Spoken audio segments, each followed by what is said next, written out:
السلام عليكم ورحمة الله تعالى وبركاته. الحمد لله رب العالمين والعاقبة للمتقين والصلاة والسلام على سيدنا أفضل الأنبياء والمرسلين وعلى آله وأصحابه وأزواجه وذرياته وأهل بيته وأتباعه أجمعين. أما بعد، فقد قال الله تعالى في القرآن العظيم وفي الفرقان الحميد: وضرب الله مثلا للذين آمنوا امرأة فرعون. صدق الله العلي العظيم. عن أبي هريرة رضي الله تعالى عنه قال: لعن رسول الله صلى الله عليه وسلم الرجل يلبس لبسة المرأة والمرأة تلبس لبسة الرجل، وصدق رسول الله صلى الله عليه وسلم. எல்லா புகழும் புகழ்ச்சியும் ஏக இறைவனாகிய வல்லோன் அல்லாஹ்வுக்கு சுப்ஹானஹு வ தஆலா ஒருவனுக்கு உரித்தாகட்டுமாக. அவனது இறுதி தூதர் ஹாத்தமுன் நபி முஹம்மதுன் ஸல்லல்லாஹு அலைஹி வஸல்லம் அன்னவர்கள் மீதும் அன்னாரது வாழ்க்கை வழிமுறைகளை தங்களது வாழ்வின் எல்லா நிலைகளிலும் கடைபிடித்து வந்த உத்தம சத்திய ஸஹாபாக்கள், தாபிஈன்கள், தபஉ தாபிஈன்கள், அக்தாபுகள், அவுலியாக்கள், நல்லோர்கள், நாதாக்கள், மேலும் உலகளாவிய முஸ்லிம்கள், குறிப்பாக நம் அனைவர்கள் மீதும் வல்ல அல்லாஹ்வின் அன்பும் அருளும் என்றென்றும் நிறைவாக உண்டாவதாக. ஆமீன். அன்பிற்குரிய அல்லாஹ்வின் நல்லடியார்களே, தற்பொழுது நாம் வாழ்ந்து வரக்கூடிய இந்த வாழ்க்கையின் முறைகளில் நம்மால் படைப்புகளுக்கு மத்தியில் ஏற்றத்தாழ்வை இலகுவாக பார்க்க முடிகின்றது, காண முடிகின்றது. ஆனால் படைத்த ரப்புல் ஆலமீன் படைப்பினங்களை படைக்க துவங்குகின்ற பொழுதே அந்த படைப்பினங்களை குறித்து அல்லாஹ் ரப்புல் ஆலமீன் இந்த உலகத்திற்கு அறிமுகம் செய்கின்ற பொழுதே, யா அய்யுஹன் நாஸ் இன்னா ஹலக்னாகும் மின் ذكரின் வ உன்ஸா. அல்லாஹ் ரப்புல் ஆலமீன் தன்னை ஏற்றுக்கொண்டவர்கள், ஏற்றுக்கொள்ளாதவர்கள் என்கின்ற பிரிவினையை கடந்து அல்லாஹ் ஒட்டுமொத்த மனித சமுதாயத்திற்கு உண்டான பொது அறிவிப்பாக அல்லாஹ் அறிவிப்பு செய்கின்றான்: நான் உங்களை எல்லாம் ஒரே ஆண் ஒரே பெண்ணிலிருந்து தான் நான் படைத்தேன் என்கின்ற ஒரு மிகப்பெரிய அறிவு சார்ந்த அழகியதொரு உண்மையை அல்லாஹ் ரப்புல் ஆலமீன் இந்த உலகத்திற்கு அல்லாஹ் மிக தெளிவாக அல்லாஹ் எடுத்து சொல்லி காட்டுகின்றான். எனவே படைப்பின் ரீதியாக மக்களுக்கு மத்தியில் ஏற்றத்தாழ்வுகள் பார்க்கப்படுவது அது ஒரு சரியான நியதி அல்ல, போக்கு அல்ல என்பதை அல்லாஹ் ரப்புல் ஆலமீன் தனது வார்த்தைகள் மூலமாக முழு உலகத்திற்கும் அல்லாஹ் ரப்புல் ஆலமீன் சொல்லக்கூடிய ஒரு யதார்த்தமான செய்தி. ஆனால் காலமாகவே மனிதர்களிடத்தில் இருந்து வரக்கூடிய வேறுபாடும் பாகுபாடும் பார்க்கப்பட்டு வரக்கூடிய மிகப்பெரிய விஷயம் எங்கன்னு சொன்னா ஆண் பெண் என்பது. நமக்கெல்லாம் தெரியும், ஒரு காலம் இருந்தது பெண்களை ஒரு உணர்வுள்ள ஒரு மனிதனாக, உணர்வுள்ள ஒரு பொருளாக ஏற்றுக்கொள்வதற்கு ஒப்புக்கொள்ளாத மனித சமுதாயங்கள் வாழ்ந்த ஒரு காலம் இந்த உலகில் உண்டு என்பதை கடந்த கால வரலாறுகள் நமக்கு யதார்த்தமாகவே சொல்லி காட்டும். எந்த அளவிற்கு என்று சொன்னால், எந்த அருமை சஹாபாக்களை இந்த இஸ்லாத்தினுடைய கட்டமைப்பை சிறப்பாக செயல்படுத்தி காட்டிய ஹஜ்ரத் உமர் ஃபாரூக் ரலியல்லாஹு அன்ஹு அவர்கள் போன்றவர்கள் கூட இஸ்லாத்திற்கு உண்டான முந்தைய காலத்தை குறித்து அவர்கள் தாங்கள் அறிந்து வைத்திருந்ததையும் தாங்கள் செயல்படுத்தி வந்த வாழ்க்கை முறையை குறித்தும் இஸ்லாத்தை ஏற்றுக்கொண்டதற்கு பின்னால் இந்த உலகத்திற்கு சொல்லக்கூடிய செய்தி ஹஜ்ரத் உமர் ரலியல்லாஹு சொல்றாங்க, குன்னா வ நஹ்னு பி மக்கத லா யுகல்லிமுஹும் அஹதுன் இம்ரஅதா. நாங்கள் இஸ்லாத்தை ஏற்றுக்கொள்வதற்கு முன்பாக மக்காவில் ஒரு வாழ்க்கையை வாழ்ந்து வந்தோம். எப்படிப்பட்ட வாழ்க்கை?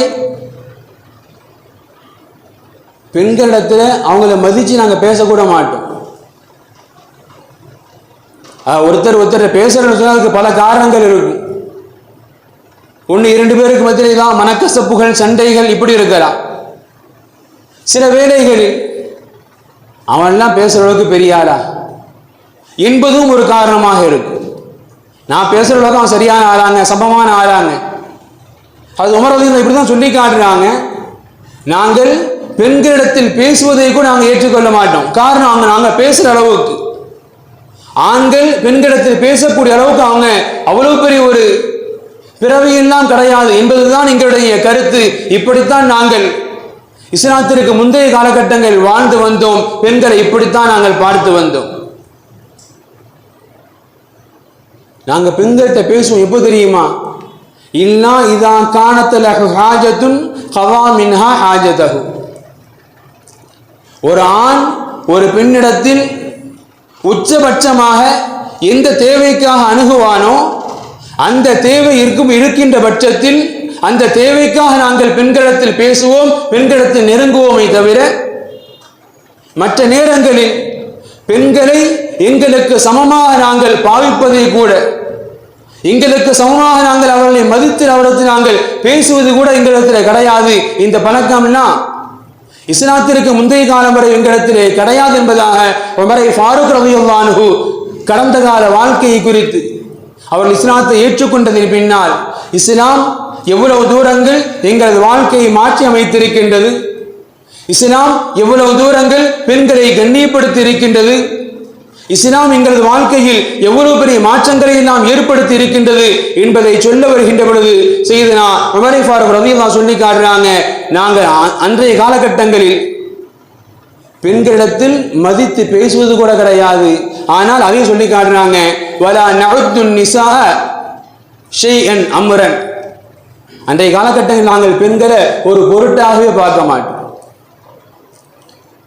ஆனால் எப்பொழுது கண்மணி நாயகம் முஹம்மது ரசூலுல்லாஹ் ஸல்லல்லாஹு அலைஹி வஸல்லம் அன்னவர்கள் இந்த இஸ்லாத்தை எங்களுக்கு போதித்தார்களோ, இந்த இஸ்லாத்தை எங்களது வாழ்வியலாக எங்களுக்கு கற்றுத் தந்தார்களோ, அதன் பின்னால் எங்கள் வாழ்க்கையை நாங்கள் மாற்றிக்கொண்டோம், பெண்களை மதிக்க பழகிக்கொண்டோம் என்பதை செய்தனா உமர் ஃபாரூக் ரலியல்லாஹு அன்ஹு தனது வாய்மொழியாக கூறுவதை வரலாறுகள் நம்மால் காண முடியும்.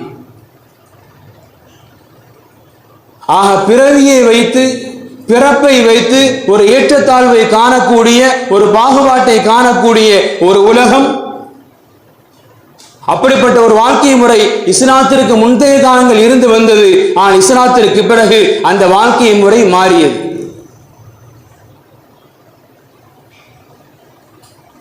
எந்த அளவுக்கு மாறியது? எந்த சமூகத்தில் பெண்களை பெண்களாகவே பார்க்க துவங்கவில்லையோ, பெண்களை ஒரு பொருட்டாகவே மதிக்க தெரியவில்லையோ, அந்த சமுதாயத்தில் நபிகள் பெருமானார் ஸல்லல்லாஹு அலைஹி வஸல்லம் அவர்கள் பெண்களுக்குண்டான மறுமலர்ச்சி எப்படி ஏற்படுத்தினார்கள் தெரியுமா? நபிகள் பெருமானார் ஸல்லல்லாஹு அலைஹி வஸல்லம் அவர்கள் ஹதீஸில் இப்படி சொல்லி காட்டுவார்கள், மன் ஆல ஜாரியத்தைனி, யார் 2 பெண் குழந்தைகளை பெற்றெடுத்து அந்த பெண் குழந்தைகளை ஹத்தா தபுலுகா, அவர்கள் பருவ வயதை அடையும் வரை அவர்களை மிகச் சரியான முறையில் வளர்த்தெடுக்கின்றார்களோ, இன்னும் சில ஹதீஸ்களில் அவர்களுக்கு மிகச் சரியான இடங்களில் மன வாழ்க்கை ஏற்படுத்தி தருகின்றார்களோ, நபிகள் பெருமானார் இப்படி சொல்லி காட்டுறாங்க, ஜா யௌமல் கியாமத்தி அன வஹுவ கஹாத்தைனி. எந்த சமுதாயம் பெண்களை ஒரு பொருட்டாகவே பார்க்கவில்லையோ அந்த சமுதாயத்தில் கண்மணி நாயகம் பெண்களுக்கு ஏற்படுத்திய மதிப்பு எப்பேற்பட்ட மதிப்பு! யார் 2 பெண் குழந்தைகளை பெற்றெடுத்து அவர்களை சரியான முறையில் வளர்த்து உருவாக்கி அவர்களை நல்ல முறையில் திருமணம் செய்து கொடுக்கின்றார்களோ, ஜா யௌமல் கியாமத்தி அன வஹுவ கஹாத்தைனி, நாளை கியாமதானையில் நானும் அவரும் இப்படி இருப்போம் என்றார்கள். நபிகள் பெருமானார் ஸல்லல்லாஹு அலைஹி வஸல்லம் அன்னவர்கள் 2 விரல்களை சுட்டிக்காட்டி நாங்கள் இருவரும் இப்படி இருப்போம், ஒன்றாக இருப்போம் என்றார்கள் நபிகள் பெருமானார் ஸல்லல்லாஹு அலைஹி வஸல்லம் அன்னவர்கள். இப்பேற்பட்ட பெண் குழந்தைகள் மீது உண்டான, பெண்களின் மீது உண்டான கண்ணியத்தை வார்த்தெடுத்த ஒரு சமுதாயம், பெண்களுக்கு உண்டான கண்ணியத்தை முழுமையாக உருவாக்கி தந்த ஒரு மார்க்கம் இந்த சத்திய இஸ்லாமிய மார்க்கம். நபி ஸல்லல்லாஹு அலைஹி வஸல்லம் அன்னவர்கள் பொதுவாக இன்னைக்கு குழந்தைகளை பெற்றெடுக்கிறோம். பெற்றெடுத்த பிறகு நமக்குண்டான பொறுப்பு தான் எல்லா வேலையும். அவர்களுக்கு கல்வியை கொடுப்பது, வேலை வாய்ப்பு உருவாக்கி கொடுப்பது, அவர்களுக்கு தகுதியான வயதில் தகுதியான ஜோடிகளோடு திருமணத்தை நடத்தி வைப்பது, இவைகளெல்லாம் நமக்குண்டான பொறுப்பு. ஆனால் நபிகள் பெருமானார் ஸல்லல்லாஹு அலைஹி வஸல்லம் அன்னவர்கள் பெண் குழந்தையின் விஷயத்தில் இப்படி செய்பவருக்கு நபிகள் பெருமானார் சுவனத்தில் என்னோடு இருப்பார் என்கின்ற ஒரு பதவியை, ஒரு பொறுப்பை கொடுக்கின்ற பொழுது நமக்கு நபிகள் பெருமானார் அந்த ஹதீஸின் வாயிலாக இந்த உம்மத்திற்கு சொல்ல வரக்கூடிய ஆழமான செய்தி ஒன்று உண்டு. பெண் குழந்தைகளின் விஷயத்தில் அவருடைய பெற்றோர்கள் மிகுந்த ஜாக்கிரதையோடு, மிகுந்த விழிப்புணர்வோடு அந்த பெண் குழந்தைகளை உருவாக்க வேண்டும் என்பதை நபிகள் பெருமானார் ஸல்லல்லாஹு அலைஹி வஸல்லம் அன்னவர்கள் இந்த ஹதீஸின் வாயிலாக நமக்கு சொல்லித் தர்றாங்க. ஒரு குழந்தை பிறந்தால் அந்த குழந்தை வளரத்தான் செய்யும், பருவ வயது அடையத்தான் செய்யும், திருமண வயதை அடையத்தான் செய்யும். அப்ப அது நோக்கம் இல்லை. நபிகள் பெருமானார் இங்க சொல்ல வருவது, பெண் குழந்தைகளை பெற்றெடுத்தவர்கள் அந்த குழந்தைகள் விஷயத்தில் மிகுந்த கண்ணியத்தோடு, மிகுந்த ஒழுக்கத்தோடு அந்த குழந்தைகளை உருவாக்கி எடுக்க வேண்டும். எதுவரை? திருமணம் செய்து கொடுக்கின்றவரை பெற்றோருக்குண்டான பொறுப்பு என்பதை தான் நபிகள் பெருமானார் ஸல்லல்லாஹு அலைஹி வஸல்லம் அன்னவர்கள் இந்த ஹதீஸின் வாயிலாக நமக்கு மிக தெளிவாக எடுத்துச் சொல்வார்கள். பொதுவாக அல் குர்ஆன் உலகத்திற்கு தேவையான எல்லா விஷயங்களையும் பேசக்கூடிய அல் குர்ஆன், குர்ஆன்ல எங்கேயும் அல்லாஹ் தஆலா ஆண்களில் இவரை குறிப்பிட்டு அல்லாஹ் பெருமைப்படுத்தியதாக வரலாறு கிடையாது. ஆனால் பெண்களில் நால்வரை அல்லாஹ் ரப்புல் ஆலமீன் ஈமானுக்குண்டான முன்னோடிகளாக, ஈமானுக்குண்டான ஓமைதாரிகளாக, ஒரு ஈமானிய வாழ்க்கை எப்படி இருக்க பெற வேண்டும் என்பதற்குண்டான வாழ்வியல் வழிகாட்டியாக அல்லாஹ் ரப்புல் ஆலமீன் அல் குர்ஆன் வாயிலாக 4 பெண்மணிகளை அல்லாஹ் பெருமைப்படுத்துவான். முதல் பெண்மணி நபீனா ஈசா அலைஹிஸ்ஸலாமுடைய தாயார் மரியம் அம்மையார். இப்படிப்பட்ட நெருக்கடியான ஒரு சூழலில் யாருமே ஏற்றுக்கொள்ள முடியாத ஒரு விஷயத்தை, உங்களுக்கு குழந்தை தர வருகின்றோம் என்று சொன்னுகின்ற பொழுது பயந்தாங்க. இதுவரை என்னை எந்த அந்நியானும் தொட்டது கிடையாது, அதற்கெல்லாம் மேலாக இன்குந்த தகியா, நான் இறைவனை அஞ்சி வாழ்வோன், எனவே என் மீது அந்த கலங்கத்தை ஏற்படுத்தாதீங்க பயந்தாங்க. அந்த இறைவனை பயந்து வாழக்கூடிய அந்த இறையச்சம், அந்த இறையச்சத்திற்கு முன்னோடியாக அல்லாஹ் ரப்புல் ஆலமீன் மரியம் அம்மையாருடைய வரலாறு அல்லாஹ் குர்ஆன்ல பேசுறான். ஒரு பெண் வாழ்ந்தால், ஒரு ஈமான்தாரி வாழ்ந்தால் எப்படிப்பட்ட இறை அச்சத்தோடு, இறை பயத்தோடு வாழ வேண்டும் என்பதற்குண்டான ஓமையாக அல்லாஹ் சொல்லி காட்டக்கூடிய வரலாறு மரியம் அம்மையாருடைய வரலாறு. அதுபோன்று அல்லாஹ் ரப்புல் ஆலமீன் குர்ஆன்ல பேசி காட்டுமா, மோசமான கணவன், உலகத்திலேயே இதுவரை அவனை போன்று யாரும் பிறந்திராத ஒரு கயவன், ஒரு கொடுங்கோல் அரசன் ஃபிரௌனுடைய மனைவி ஆசியா அம்மையார் அல் குர்ஆன்ல அல்லாஹ் பேசுறான் அவருடைய வரலாறு. இது காலத்து மிராத்து இம்ரான் ரப்பி இன்னி நதர்து லக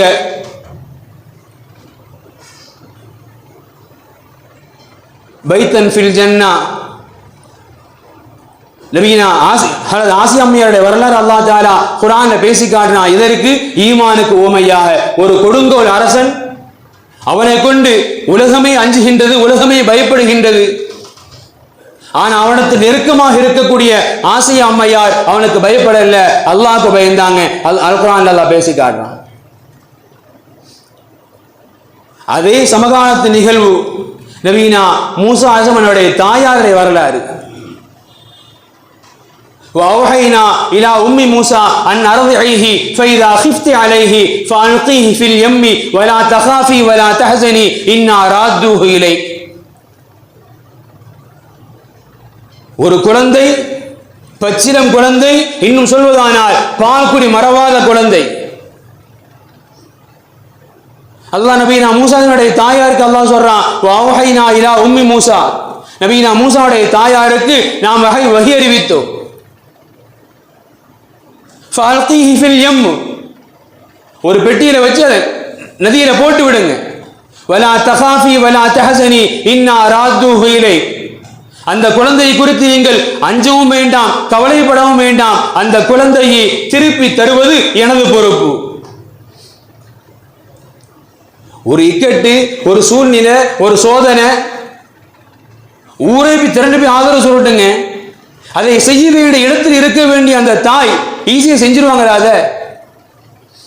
ஆனா அல்லாஹின் வாக்குறுதியை ஏற்றுக்கொண்டு முழுமையாக நம்பிக்கொண்டு அவன் சொன்னதை செய்து காட்டினார்கள். எனவே அல் குர்ஆன்ல அல்லாஹ் பேசி காட்டினான், அல்லாஹ்விற்கு வழிபட வேண்டும். எப்படி தெரியுமா? நபியினா மூசாவுடைய தாயார் வழிபட்டதை போல நீங்கள் வழிபடுங்கள். நான் சொன்ன ஒரு வார்த்தைக்காக தாய் கொஞ்சம் கூட பயப்படல, யோசிக்கல, சொன்னதை அப்படியே செய்து காட்டினார்கள். அதுபோன்று நபியினா ஈசாவுடைய பரம்பரையில் இம்ரான் அவர்களுடைய மனைவி ஹன்னா, ஆக இப்படி 4 பெண்மணிகளுடைய வரலாறு அல்லாஹ் அல் குர்ஆன்ல அல்லாஹ் பேசி காட்டுறான், பதிய செய்கிறான். காரணம் என்ன தெரியுமா? பெண்களின் வரலாறு என்பது உண்மையிலேயே சமூகத்தில் ஒரு மிகப்பெரிய மாற்றத்தை ஏற்படுத்தக்கூடிய நிகழ்வுகளுக்கு சொந்தமானது பெண்களின் வரலாறு. அந்த பெண்கள் ஒருபோதும் வழி தவறி விடக்கூடாது. எனவே அல்லாஹ் ரப்புல் ஆலமீன் அவனால் ஏற்றுக்கொள்ளப்பட்ட, அவன் சொன்னதையெல்லாம் செய்து காட்டிய, இந்த உலகத்திற்கு முன்னுதாரணமாக இருந்த இது போன்ற 4 பெண்மணிகளுடைய வரலாறை அல்லாஹ் இந்த உலகத்திற்கு கியாமத்தில் அல்லாஹ் ஒரு பாடமாக ஆக்கி வைத்திருக்கின்றான். பெண்மணிகளை, குறிப்பாக இஸ்லாமிய தாய்மார்களை, உங்கள் வாழ்க்கை என்பது இதுபோன்று அல்லாஹ்விற்கும் ரசூலுக்கும் கட்டுப்பட்ட வாழ்க்கையாக, அல்லாஹ்வின் சொற்களின் மீது அபரிமிதமான ஆழமான நம்பிக்கை கொண்ட வாழ்க்கையாக உங்கள் வாழ்க்கையெல்லாம் அமையப்பெற வேண்டும் என்பதற்குண்டான பாடமாக அல்லாஹ் ரப்புல் ஆலமீன் இது போன்ற பெண்மணிகளுடைய தாய்மார்களுடைய வரலாறு அல்லாஹ் அல் குர்ஆனில் பதிவு செய்து வைத்திருப்பதாக இமாம்கள் சொல்லி காட்டுவாங்க. பொதுவா பெண் சக்தி என்பது, பெண்களுக்குண்டான ஆற்றல் என்பது, அவங்க ஒரு காரியத்தை துணிஞ்சிட்டாங்கன்னு சொன்னா அதற்கு பிறகு அவர்களை அதில் கட்டுப்படுத்துவது ரொம்ப ரொம்ப கஷ்டமானது. கடந்த கால வரலாறு நாம் யோசித்து பார்க்கலாம். சையதுனா உமர் ரலியல்லாஹு அன்ஹு இஸ்லாத்தை ஏற்றுக்கொள்வதற்கு முன்பு வரை, உமர் ரலியல்லாஹுவிற்கு முன்பு இருந்து உமர் ரலியல்லாஹுடைய ஒரு கருத்துக்கு எதிர் கருத்தை பேசுவதற்கு ஆண்களை அச்சப்படுவாங்க. உமர் ரலியல்லாஹுக்கு முன்பு நின்று கொண்டு உமர் ரலியல்லாஹுடைய கருத்துக்கு மாற்று கருத்து கூறுவதற்கு ஆண்களே பயப்படுவாங்க. காரணம், மறுகணம் தலை இருக்குமோ இருக்காதோ தெரியாது. ஆனால் அப்பேற்பட்ட அந்த கடினமான வாழ்க்கைக்கு சொந்தக்காரர் உமர் ரலியல்லாஹு அன்ஹு அவருடைய வாழ்க்கை மாற்றி அமைத்ததற்குண்டான காரணம் ஒரு பெண், ஃபாத்திமா பின்துல் ஹத்தாப். உமர் ரலியல்லாஹுடைய சகோதரி ஃபாத்திமா பின்துல் ஹத்தாப் இஸ்லாத்தை ஏற்றுக்கொண்டார்கள் என்று தெரிந்த பிறகு உமர் ரலியல்லாஹு வந்தாங்க. வந்து சகோதரியை ஓங்கி அடிச்சாங்க.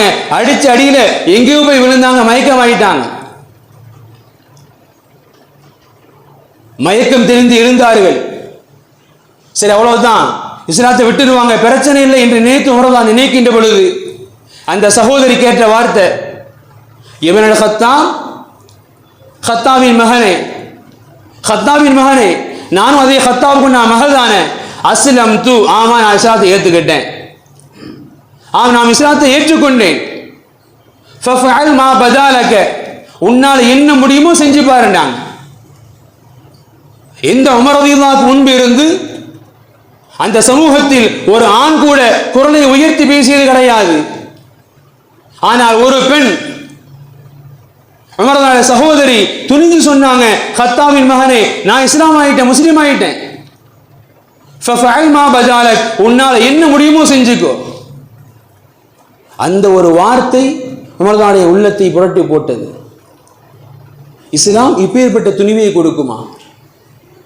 ஈமான் இப்பேற்பட்ட ஒரு துணிவை கொடுக்குமா என்கின்ற ஒரு மாற்றத்தை விதைத்தது ஒரு பெண்ணுடைய, அந்த சகோதரியுடைய அந்த ஒரு வார்த்தை மட்டும்தான். உமர்தான் அதுக்கு பிறகு மறு வார்த்தை பேசல. அந்த குர்ஆனை கொண்டு வான்னு சொன்னாங்க. இரண்டாவது கேள்வி, முஹம்மது ரசூலுல்லாஹ் எங்க இருக்கான்னு சொல்லுங்க, நான் போய் இஸ்லாத்தை ஏத்துக்கிறேன். ஆக பெண்கள் நினைத்தால், பெண்களை போன்ற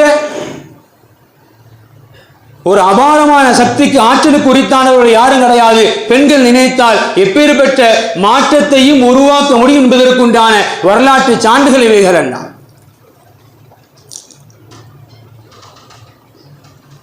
ஆக அல்லாஹ் ரப்புல் ஆலமீன் இந்த இஸ்லாமிய சமுதாயத்தின் மூலமாக பெண்களை ஆக மிகப்பெரிய சிறப்பிற்குரியவர்களாக,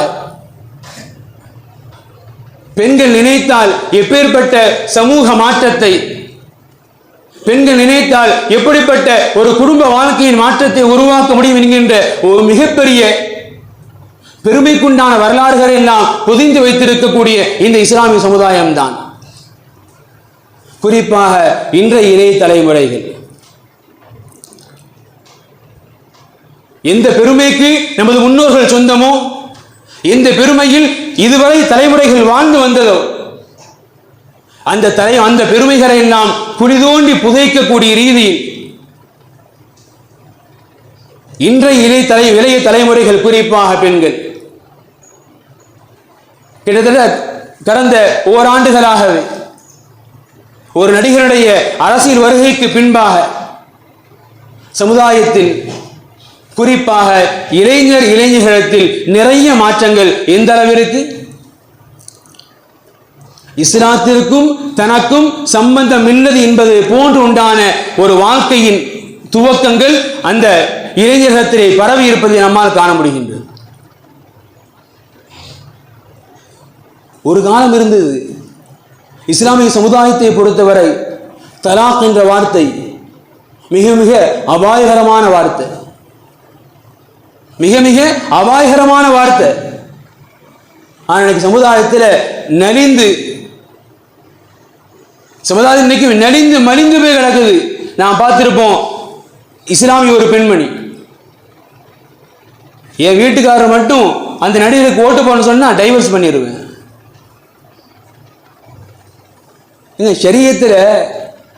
ஷரியத்துல தலாக்க கோபமாக தான் சொல்லணும் கிடையாது.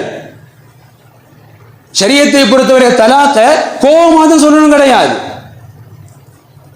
ஒருவர் விளையாட்டாக சொன்னார், அவர் மனைவி பார்த்து நீ தலாக்கண்டு, ஷரியத் சொல்லுகின்றது அது தலாக்கு தான். நான் உண்மையா சொல்றேன், விளையாட்டுக்கு சொன்னேன், கிடையவே கிடையாது, தலாக்கு. ஒரு பெண்மணி ஒரு பொது சமூகத்தில் தன்னை படம் எடுக்கப்படுகின்ற என்று தெரிந்தும் எவ்வளவு கேஷுவலா அவருக்கு ஓட்டு போடல, டைவர்ஸ் தான் என் புருஷன். எப்பேற்பட்ட பாவத்தின் வார்த்தைகளை கலங்கமே இல்லாம, கூச்சமே இல்லாம, ஏன் நேத்து ஓட்டு போட்டதுக்கு பின்னாடி இன்னைக்கு வைரலாகிட்டு இருக்குது. ஓட்டு போட முன்னாடி கணவன் அந்த பெண்மணி கேட்கிறா, நேத்து கேட்டா நீ இன்னைக்கு மறந்துடுவாதான், இன்னைக்கு கேட்கிறேன் யாருக்கு ஓட்டு போட போற? அந்த நடிகனுக்கு தான் முடியல. ஓட்டு போட்டு வந்ததற்கு பிறகு கணவனுடைய சட்டை இழுத்து கேட்குது, யாருக்கு ஓட்டு போட்ட? அந்த நடிகை தான் போட்டேன், இல்லைன்னா சோத்துல விஷம் வச்சிருவேன். நேற்று வாக்குரிமைக்கு பிறகு நடந்த வீடியோ. இல்லைன்னா சோத்துல விஷத்தை வச்சிருவேன். எத்தனை எத்தனை கேவலங்கள். சமுதாயத்தினுடைய பெண்மணிகளுடைய போக்கு. எந்த சமுதாயத்தை அல்லாஹ் ரப்புல் ஆலமீன் எந்த பெண்மணிகளை ஈமானுக்கு முன்னோடியாக சொல்லி காட்டுகின்றானோ அந்த வரலாற்றில் வந்த பெண்மணிகள்.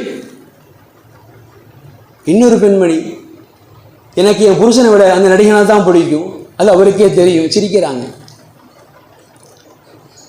என் பிள்ளையும் கேட்குது, ஏமா உனக்கு அவரை பிடிக்குன்னா எங்களை ஏமா பெற்றுக்கிட்ட, இவ்வளோ அசிங்கம் இதெல்லாம்.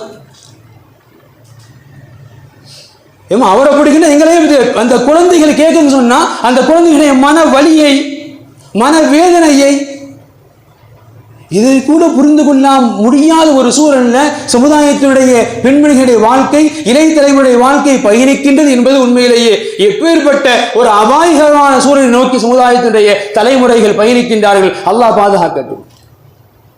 அவங்க யாருக்கு ஓட்டு போட்டாங்க, அரசியல் மாற்றம் வருதா இல்லை, அது வேறு. ஆனால் சமுதாயத்தினுடைய இளைஞர்களுடைய வாழ்க்கை, ஈமானில் நாம் எப்படி வெளியேறி போகின்றோம், ஈமானுக்கு நம்ம வாழ்க்கைக்கு சம்பந்தமே இல்லை என்பதை உணர முடியாத ஒரு சூழலில் இளைஞர்கள் தான் அப்படின்னு சொல்லி பார்த்தா, இதே ஏப்ரல் மாதம் 10ஆம் தேதி ஒரு 50 வயசுல பெண்மணி பார்த்துருப்போம். அன்னைக்கு ரிலீஸ் ஆன ஒரு படத்துக்கு போயிட்டு வந்து வெளியே பேட்டி கொடுக்குறாங்க. இன்னைக்கு எங்களுக்கு வெள்ளிக்கிழமை, நாங்கள் ஜும்மா கூட தருவில்ல, படத்தை பார்த்துருவோம், அல்லாஹ்வுக்கு ரொம்ப நன்றி. நாங்கள் ஜும்மா கூட தருவில்லை, 50 வயசு பெண்மணி, அல்லாஹ்வுக்கு ரொம்ப நன்றி. அல்லாஹ் நன்றியை தான் கேட்டுக்கிட்டு இருக்கேன். இப்போ சமுதாயத்தினுடைய சீரழிவுகள், கேவலங்கள் எவ்வளவு தூரங்கள். அல்லாஹு அக்பர். நமக்கென இருந்த ஒரு கலாச்சாரத்தை முழுவதுமாக போக்கி முழுக்க வெஸ்டர்ன் கல்ச்சருக்கு, மேற்கத்திய கலாச்சாரத்தை புகுத்து நினைத்து அதை இஸ்லாமியத்தில் புகுத்தி வெற்றி கண்டு விட்ட ஒரு மோசமான ஒரு காலத்தில் இன்னைக்கு கெட்டி மனைவியாக இருந்தாலும் அதை செய்யாத, அதை பார்க்காத, அவனுக்கு ஓட்டு போடாத, சொல்ல முடியாத ஒரு பயத்திற்கு நாம் வாழ்ந்து கொண்டிருக்கிறோம். அதுதான் உண்மை. அல்லாஹ் பாதுகாக்கணும். இந்த தலைமுறைகள் இப்படி உருவாகி போனதற்கு, மாறி போனதற்கு ஒரே காரணம் என்னங்க? வெட்கம் எடுபட்டு போச்சு. வெட்கம் எடுபட்டு போச்சு சமுதாயத்தில். ஒரு 50 வயது மதிக்கத்தக்க ஒரு ஆலிம், சமூக குறிப்பாக ஆலிம்கள் இருக்கக்கூடிய சமூக வலைதளத்தில் ஒரு கருத்தை பதிவு பண்ணியிருக்கிறாங்க. அவரோடு பள்ளியில் படித்த ஒரு மாற்று மத நண்பர், அவர் நேற்று அந்த ஆலிமை தொடர்பு கொண்டு பேசியிருக்கிறாரு. நண்பா, நான் இதுவரைக்கும் உங்க சமுதாய பெண்மணிகள்லாம் ரொம்ப ஒழுக்கமானவங்க, ரொம்ப நல்லவங்க, நாகரிகமானவங்க நினைச்சுக்கிட்டு இருந்தேன். ஆனா அது இல்லைங்கிறத இந்த தேர்தலின் வாயிலாக உங்க சமுதாய மக்கள் காட்டிட்டாங்க. என்ன, எங்க பெண்கள் புர்கா போடாம இதை செய்யறாங்களோ உங்க பெண்கள் புர்கா போட்டு அதை செய்யறாங்க, அவ்வளவுதான்ப்பா. எனவே நான் இதுவரை வைத்திருந்த அந்த எண்ணத்தை மாத்திட்டேன் அப்படின்னு சொன்னாரு. அவரு சமூக வலைதளத்தில் ஒரு ஆலிம் பதிவு செய்யறாரு. பார்த்திருப்போம், வாணியம்பாடி முஸ்லிம்கள் நிறைந்த ஊர். ஓட்டுக்கட்டு வருகின்ற பொழுது ஆடுறாங்க குத்து டான்ஸ், எங்க புர்காவை போட்டுக்கிட்டு. ஈமானுக்குண்டான முதல் அடிப்படை ஆதாரம் என்ன தெரியுமா? ஆணுக்கோ பெண்ணுக்கோ, குறிப்பாக பெண்ணுக்கு எங்கு வெட்கம் இருக்கின்றதோ அங்கு அல்ஹம்துலில்லாஹ் ஈமான் இருக்கின்றது. எங்கு வெட்கம் வெளியே போயிடுச்சோ ஈமான் போயிடுச்சுன்னு அர்த்தம். அல்லாஹ் ரப்புல் ஆலமீன் நபீனா ஷுஐப் அலைஹிஸ்ஸலாமுடைய மஹராடைய வரலாறை குறித்து அல்லாஹ் பேசுகின்ற பொழுது அல்லாஹ் பேசுறான், ஃபஜாதுஹு யஹதாஹுமா தம்ஷி அலா இஸ்திஹ்யா. இரு மகள்களில் ஒருவர் தந்தை இடத்துல பேச வந்தாங்க. இதுதான் அல்லாஹ் சொல்ல வரக்கூடிய செய்தி. அல்லாஹ் சொல்றான், என்ன தெரியுமா சொல்றான்? தம்ஷி அலா இஸ்திஹ்யா. தந்தை இடத்துல பேச வந்தாங்க, அந்த மக வெட்கத்தோடு நடந்து வந்தாங்க. அல்லாஹ் தந்தையிட பேச வர்றாங்க, அதான் விஷயம். சொல்றான் தம்ஷி அலா இஸ்திஹ்யா, வெட்கத்தோடு நடந்தாங்க. இன்னைக்கு எல்லாம் வெட்கப்படுவு என்று சொல்வது சமுதாயத்தில் கேவலமாக பார்க்கப்படுது. அன்பிற்குரிய அல்லாஹ்வின் நல்லடியார்களே, சமுதாயத்தை, குறிப்பாக சமுதாய இளைய தலைமுறையை, குறிப்பாக பெண்களை மீண்டும் மேற்கத்திய கலாச்சாரத்திலிருந்து இஸ்லாமிய ஷரியத்தின்பால் மீட்டு கொண்டு வர வேண்டிய பொறுப்பு இந்த சமுதாயத்தினுடைய அத்தனை ஆண்களுக்கும், அத்தனை மஹல்லா வாசிகளுக்கும் குறிப்பாக இந்த மஹல்லாவுடைய இமாம்கள் எல்லோருக்கும் இதற்கு நான் பொறுப்பு உண்டு. அல்லாஹ் ரப்புல் ஆலமீன் மீண்டும் அந்த சமுதாயத்தை இஸ்லாத்தின் பால் ஷரியத்தின் பால் இழுத்து வரக்கூடிய நல்ல தௌஃபீக்கினை அல்லாஹ் நம் அனைவருக்கும் தந்து அருள்பாலிப்பானாக. வாஹிரு தஅவாஹும் அனில் ஹம்துலில்லாஹி ரப்பில் ஆலமீன். அஸ்ஸலாமு அலைக்கும் வ ரஹ்மத்துல்லாஹி தஆலா வ பரகாத்துஹு.